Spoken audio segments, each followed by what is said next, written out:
वालेकुम, नमस्ते, सत श्री अकाल, हेलो एवरीवन। स्वागत है आपका हमारे YouTube चैनल पर।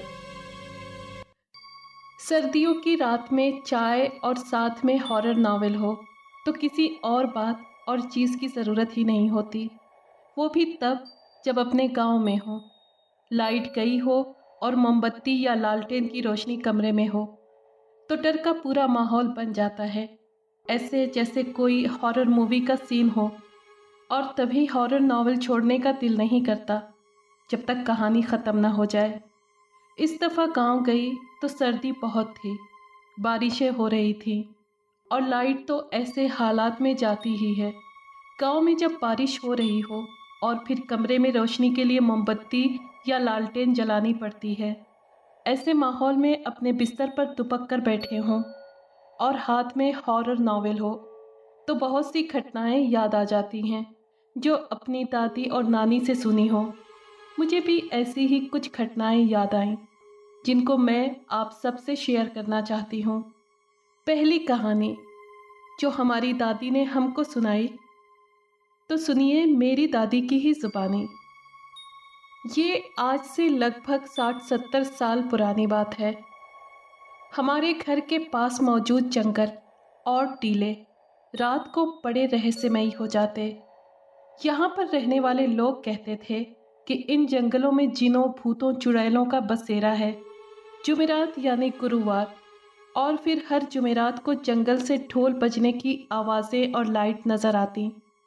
जंगल का सिलसिला हमारे घर से 1 किलोमीटर के फासले से शुरू हो जाता और फिर ये आवाज़ें सिर्फ जुमेरात यानी गुरुवार को ही आती और ये लाइट भी उसी दिन नज़र आती। बहुत से लोगों ने ढोल की आवाज़ का पीछा किया। पीछा करने वाले जब वहाँ तक जाते जहाँ से आवाज़ें आती तो वो आवाज़ें वहाँ से आगे और आगे चली जाती और वो लाइट भी आगे आगे होती हुई जंगल के बीचों बीच नज़र आने लगती। गांव के लोगों ने ये कहकर उसका पीछा करना छोड़ दिया कि ये कुछ और ही मामला है और वो किसी भी अनदेखी ताकत के मामले में नहीं पड़ना चाहते। लेकिन वो ढोल की आवाज़ और वो लाइट हर गुरुवार को अपने वक्त पर अपना काम करती और फिर तो उसके बाद ये आवाज़ें ऐसे आने लगीं जैसे हमारे घरों से 4-5 कदम के फासले पर हों। गांव का एक बच्चा जो हमारे मोहल्ले का ही था, उस ढोल की आवाज़ और लाइट के पीछे चला गया और फिर कभी वापस नहीं आया। इस बात का पता उस आदमी से चला जो उस वक्त किसी काम के सिलसिले से उसी साइड से घर वापस आ रहा था और उसने उस बच्चे को देखा तो वो समझा कि शायद वो बच्चा बच्चों के साथ खेल रहा है, इसलिए ज़्यादा ध्यान नहीं दिया। इस घटना के बाद गांव वाले बहुत डर गए और उन बलाओं को दूर करने के लिए सबने मिलकर दुआएं पढ़ने शुरू कर दी। धीरे धीरे ढोलों की आवाज़ें आना बंद हो गईं और वो लाइट अभी भी जंगल के कभी एक हिस्से में और कभी दूसरे हिस्से में नज़र आती थी। फ़र्क बस ये हुआ कि पहले वो लाइट घरों के नज़दीक नज़र आती थी और अब जंगल के पास और कब्रिस्तान की हद में नज़र आती, जिसको अक्सर लोग देखते थे। और फिर एक वक्त ऐसा भी आया कि वो लाइट भी नज़र आना ख़त्म हो गई। ये कहानी हमें हमारी नानी ने सुनाई थी। पुराने ज़माने में सफ़र करने के लिए गाड़ी की सहूलतें यानी सुविधा नहीं थी जो कि अब है। कहीं भी जाना होता या घर का सौदा सल्फ लाना होता तो पैदल ही जाना पड़ता था। मुझे भी घर की चीज़ें लानी थी। गांव के करीब ही एक छोटा सा शहर है, वहाँ से ज़रूरत की सारी चीज़ें मिल जाया करती थी। मैं और मेरी छोटी बहन घर की ज़रूरत की चीज़ें लेने के लिए घर से निकले। गर्मियों के दिन थे, गर्मी पूरे जोश से पड़ रही थी। हमने ज़रूरत का सामान ख़रीद लिया। उस वक्त सूरज सर पर आग बरसा रहा था।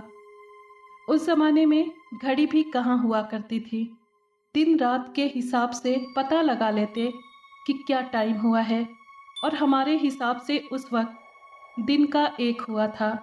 मैंने दुकान से गुड़ लिया, मुझे गुड़ बहुत पसंद था और ये भी किया कि चलते चलते खाती हुई चलती गई और साथ में बातें करती हुई, ताकि कोई और ख्याल दिमाग में ना आए। जब हम चलते चलते जंगल के बीच से गुजरने वाली कच्ची सड़क पर चढ़े, जिसके दोनों तरफ घने पेड़ थे, वहाँ पर न कोई बंदा था और न कोई बंदे की जात और न ही कोई परिंदे की चूँ चहक। अभी हम थोड़े ही आगे आए थे कि हमें पीछे से कुछ आवाज़ें आने लगीं और फिर कोई हमें हमारे नामों से पुकारने लगा। तो हम दोनों बहनों ने पीछे मुड़कर नहीं देखा और ना ही हमारी हिम्मत हुई। एक दूसरे का हाथ पकड़कर तेज तेज कदमों के साथ चलने लगे। जितनी तेज चलते उतनी ही वो आवाज़ें और पास आती जाती। और फिर जैसे ही पक्की सड़क पर हम पहुँचे तो ऊपर वाले का शुक्र अदा किया, लेकिन गांव अभी भी दूर था। पक्की सड़क के दोनों तरफ जंगल था। फिर अचानक जंगल से कोई इंसान जैसी चीज़ निकलकर हमारे सामने आई। पता नहीं वो क्या चीज़ थी। उसका चेहरा बेहद डरावना और अजीब नाक नक्शे थे।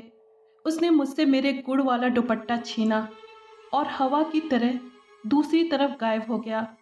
मेरे तो होश ही ठिकाने नहीं रहे। गिरती पड़ती घर पहुंची और लगभग 2 हफ्ते बुखार में तड़पती रही।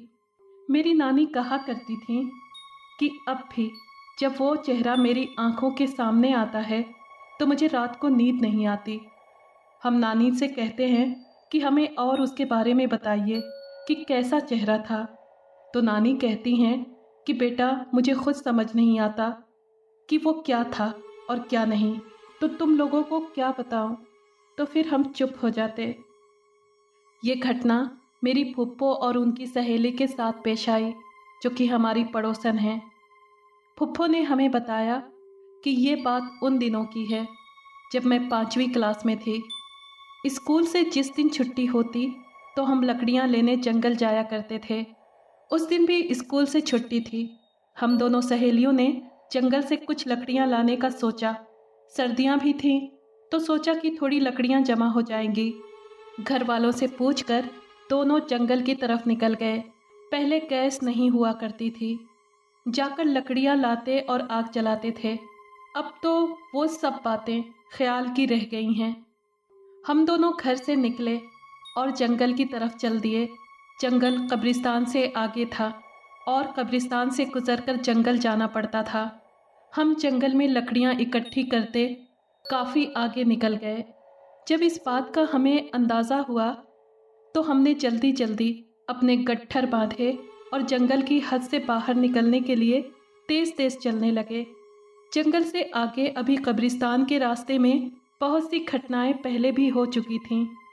हम डरते डरते ऊपर वाले का नाम लेकर जंगल और कब्रिस्तान से निकले। कोई भी ऐसी वैसी बात नहीं हुई तो हमने अल्लाह का शुक्र अदा किया। कब्रिस्तान और जंगल से तो निकल आए, लेकिन जिस रास्ते पर अब हम दोनों थे वो रास्ता जंगल के करीब था और वहाँ बारिश का पानी भरा पड़ा था। दोनों तरफ कांटेदार पेड़ थे और झाड़ियाँ थीं। हम लोग अभी वहाँ से गुजर रहे थे कि हमें अपने पीछे ऊँट के पाँव में बंधे हुए घुंघरू की आवाज़ें आने लगीं और ऐसे लगा जैसे कोई ऊँट हमारे पीछे चल रहा है।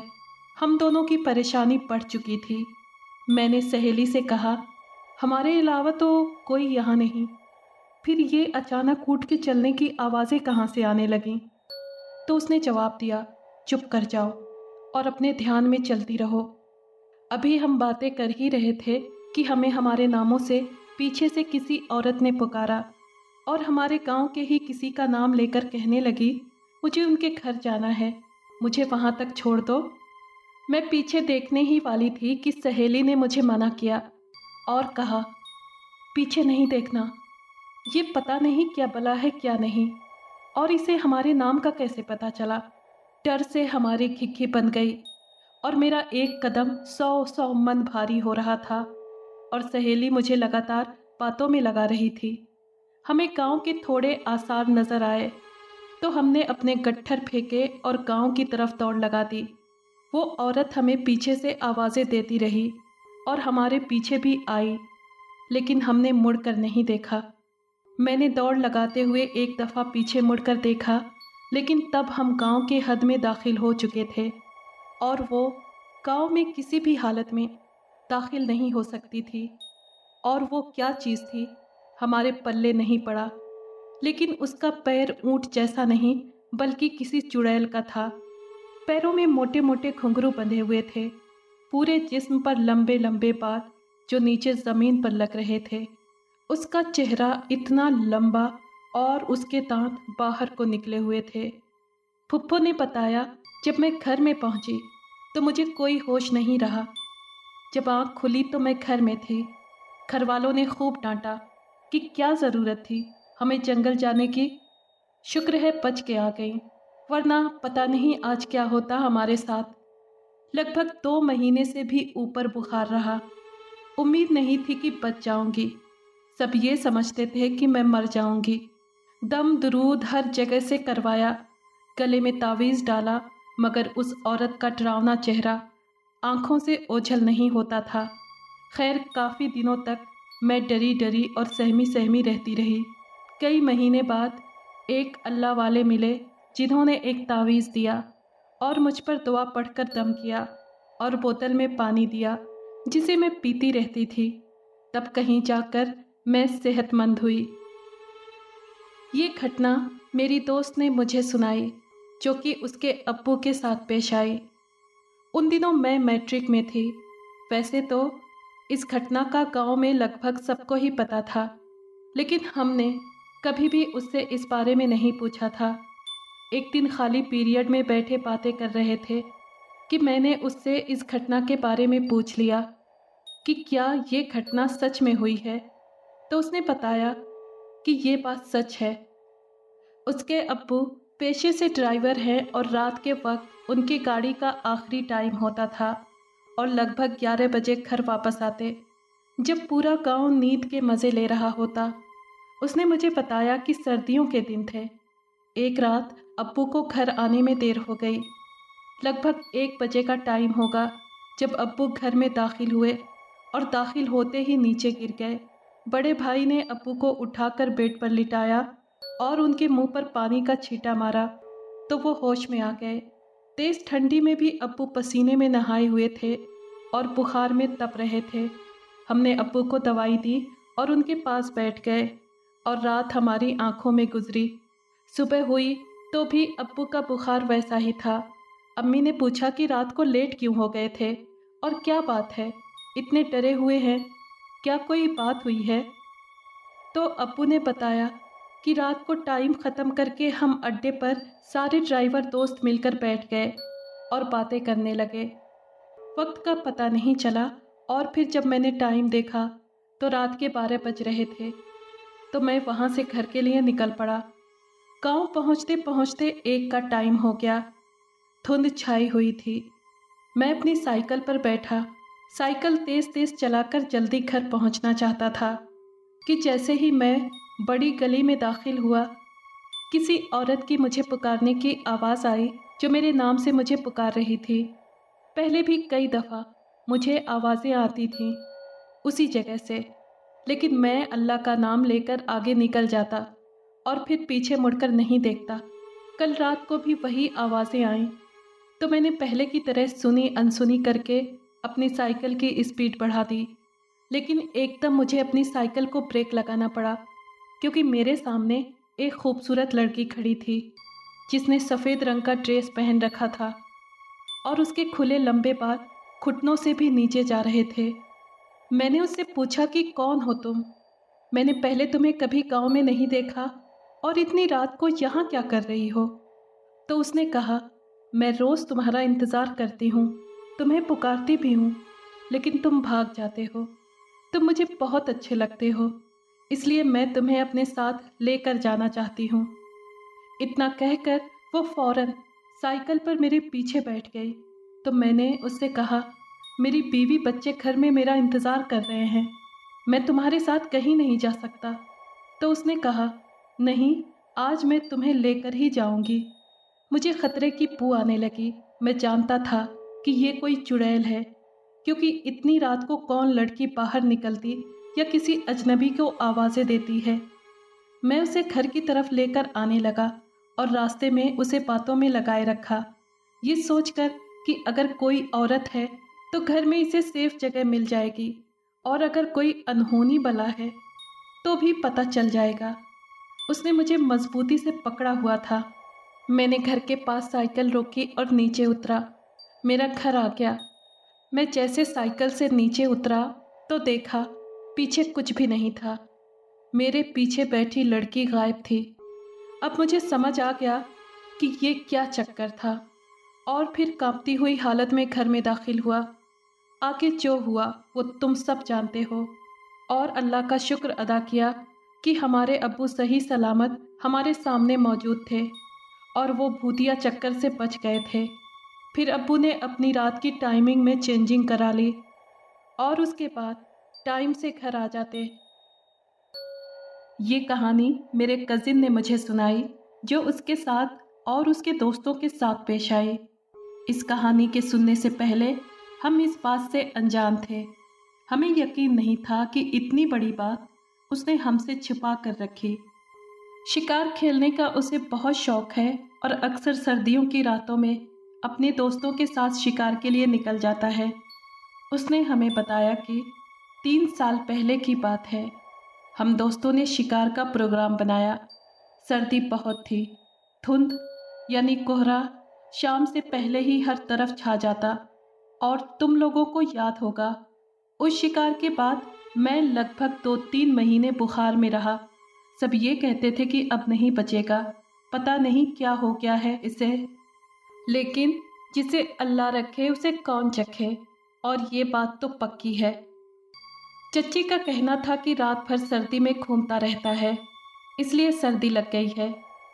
मैंने दोस्त की शादी का बहाना बनाया था और जाना शिकार पर था। अब तुम लोगों को बताता हूँ कि हमारे साथ उस दिन शिकार पर क्या हुआ, और आज भी मैं शिकार के नाम से डरता हूँ। हम 4 दोस्त रात को 1 बजे गांव से निकलकर जंगल की तरफ चल पड़े। हम जंगल में दाखिल हुए हिरन के शिकार की गरज से। बहुत ढूंढने के बाद भी कोई शिकार नहीं मिला।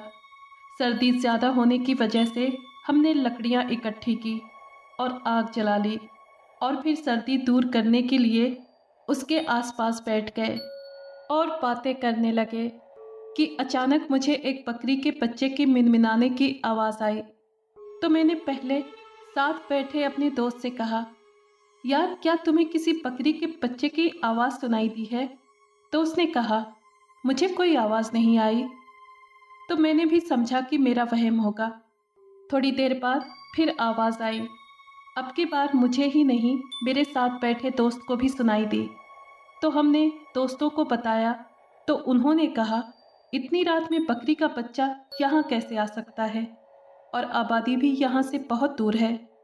तब मैंने कहा, क्या पता किसी चरवाहे का रह गया हो, यानी चरवाहे के झुंड से अलग हो गया हो। तो दूसरे ने कहा, नहीं यार, यहाँ पर मौजूद गीदड़ उसे चीर फाड़ कर देते और उसे जिंदा नहीं छोड़ते। आवाज़ हम दोनों ने सुनी थी, बाकी 3 यकीन नहीं कर रहे थे। खैर, हम दोनों ने भी समझा कि हो सकता है कि हमारा वहम हो। फिर बातें करने लगे तो फिर आवाज़ हमको ऐसे आई कि हमारे पीछे बकरी का बच्चा खड़ा हो। फिर तो हम पांचों ने आवाज़ सुनी। अपने आसपास देखा तो कोई बकरी का बच्चा नहीं था, लेकिन आवाज़ लगातार आ रही थी। तब हम में से एक ने कहा, आगे चलकर ढूंढते हैं, शायद मिल जाए। हमने बहुत ढूंढा लेकिन वो बकरी का बच्चा नहीं मिला और फिर आवाज़ आना भी बंद हो गई। आखिर थक कर हम वापस आकर बैठ गए तो मेरे साथ बैठा मेरा दोस्त एकदम चौंका और उसने कहा, वो सामने देख, बकरी का बच्चा मौजूद है। हम सब ने सामने देखा तो वाकई एक खूबसूरत सा बकरी का बच्चा जो काले और सफ़ेद रंग का था हमारे सामने था। एक दोस्त उसकी तरफ दौड़ा पकड़ने के लिए, लेकिन वो बच्चा उछल कूद करने लगा और हमारे आसपास चक्कर लगाने शुरू कर दिए, वो भी ऐसे जैसे कोई लट्टू घूम रहा हो। हमें कुछ समझ नहीं आ रहा था कि ये क्या हो रहा है, और फिर अचानक वो वहाँ से गायब हो गया। फिर हमने उसे ढूंढना शुरू कर दिया और थक कर वापस आ गए। और आकर अभी खड़े ही हुए थे कि हमें अपने पीछे एक लड़की की आवाज़ सुनाई दी।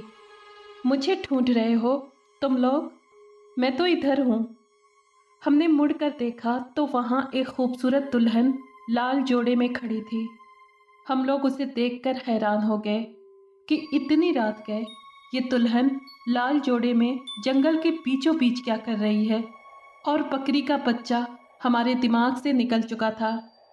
हम उसकी तरफ बढ़े और उसके करीब पहुँचे तो मेरे दो दोस्त उसके पास जाकर बैठ गए और पूछने लगे कि तुम कौन हो और यहाँ क्या कर रही हो। बाकी हम तीनों साइड पर रहे क्योंकि हमें कुछ भी ठीक नहीं लग रहा था, क्योंकि ये अजीब बात थी कि एक लड़की जंगल में इस वक्त, वो भी बगैर किसी डर के, पूरे कॉन्फिडेंस से यहाँ मौजूद है। फिर वो दहाड़े मारकर रोने लगी। रोते रोते जब वो चुप हुई तो बोली, मैं साथ वाले गांव में रहती हूँ। मेरे घर वाले मेरी शादी ज़बरदस्ती कर रहे हैं, इसलिए मैं भाग कर आई हूँ और भागते भागते जंगल में चली आई। कुछ समझ नहीं आ रहा था कि इतने में आप लोगों की आवाज़ आई तो इधर आ गई। ये सुनकर दोनों दोस्त बोले, चलो हमारे साथ, हम तुमको घर छोड़ाते हैं और तुम्हारे घर वालों को समझाएंगे। ये सुनकर वो बोली, घर वाले बहुत गुस्से में हैं, वो मुझे मार देंगे। लेकिन काफ़ी समझाने पर वो हमारे साथ चलने को तैयार हो गई और अपनी जगह से उठ खड़ी हुई और अपने लहंगे को हाथ से ज़रा ऊपर किया तो मुझे उसके पाँव नज़र आए तो ऐसा लगा कि मेरी जान निकल गई। मैं शॉक्ड रह गया और सिर्फ मैं ही नहीं बल्कि मेरे दोस्त भी थर थर काँपने लगे। और फिर अचानक हम सब चौंक पड़े और मेरे मुंह से एक आसमान फाड़ देने वाली चीख निकली, अरे भागो, ये चुड़ैल है, पिच्छल पैरी है। और हमने दौड़ लगा दी।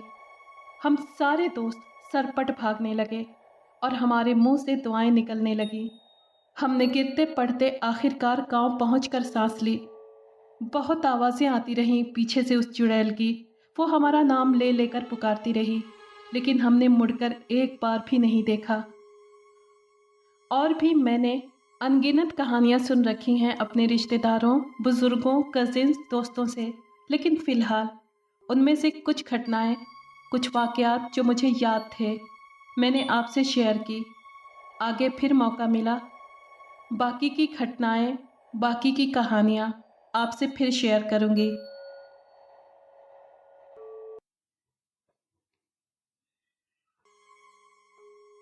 अगर आपको ये कहानी पसंद आई है तो प्लीज़ लाइक और शेयर करें और कमेंट बॉक्स में अपनी राय का इजहार कीजिए।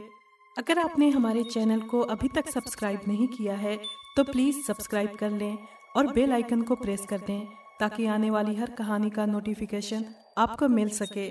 शुक्रिया।